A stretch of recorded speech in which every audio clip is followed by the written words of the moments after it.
Hey team, happy Friday. Hope everybody had a fabulous week. My nose and ears are actually still a little bit red. I just got back from grocery shopping and it is getting cold outside. But of course, it's also getting cold outside because it's the end of November, which means it's the holiday season. That's a little bit of an inside joke for my family and I. But either way, time for the holidays. And I'm sure many of you are already experiencing that pretty much every weekend between now and Christmas is going to be booked up between holiday parties and other events. And I actually have my first event tomorrow, which is just a potluck with some friends. So I was trying to decide what to make, and you guys know that I love me some apps and desserts, and so looked at kind of what everybody else was bringing and decided that I'm going to bring some desserts. But not just any dessert. I am going to try and make some hot chocolate cheesecake. And because this is a potluck, I'm going to make them mini and like a little bit extra cute. But we'll see how that goes. And baking music for this evening, I mean, gotta get in the spirit.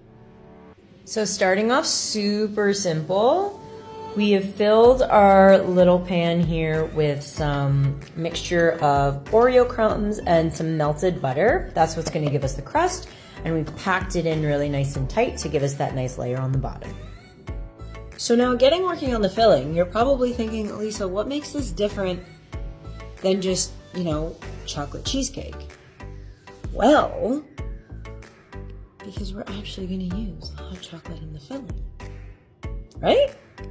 So to the cream cheese, where you would normally add about a half a cup of sugar here and some cocoa, what we're going to do is we're only going to add about maybe a tablespoon or two of sugar, because we're going to use 5 packs of just this little hot chocolate mix, because there's already also so much sugar in this that you don't need to supplement it with the extra. So now we have the cream cheese, a little bit of sugar, and all chocolate packets added in here. I did actually add one more, because why not? It's my recipe, I'm allowed. And making sure that this is well blended, and then we're going to add 3 eggs to this and make sure it's blended all very well. So after we've beaten in our eggs, you can see we have a nice, beautiful fluid batter. So we are just going to scoop these and add them into each of these cups. And the great thing about this pan is that because the bottoms sort of push out, it lets you slide the whole cheesecake out all together. And so you can fill these basically to the top, because then it's going to give it a nice sort of cylindrical shape. So I am going to fill in each of these, and I'm going to bake these at 325 for about 24 minutes-ish, just making sure that they're baked all the way through. And while those are in the oven, I'm going to have a nice little drink.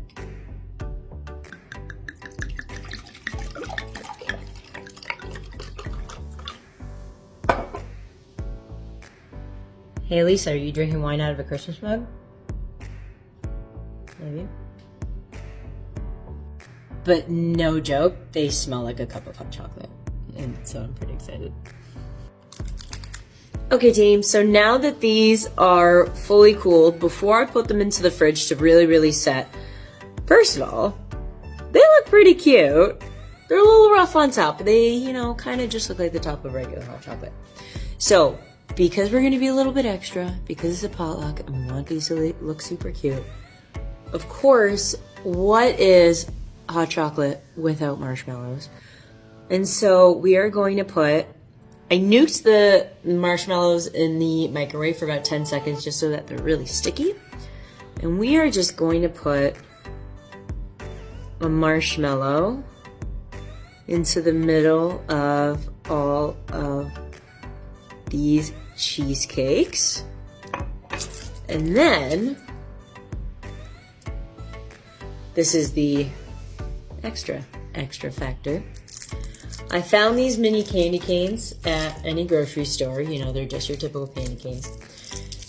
And I shortened this one just a little bit so that I have mostly just the hook. So that we are gonna take this guy and just squeeze it into the cheesecake. So now it has a little handle. I mean, why not?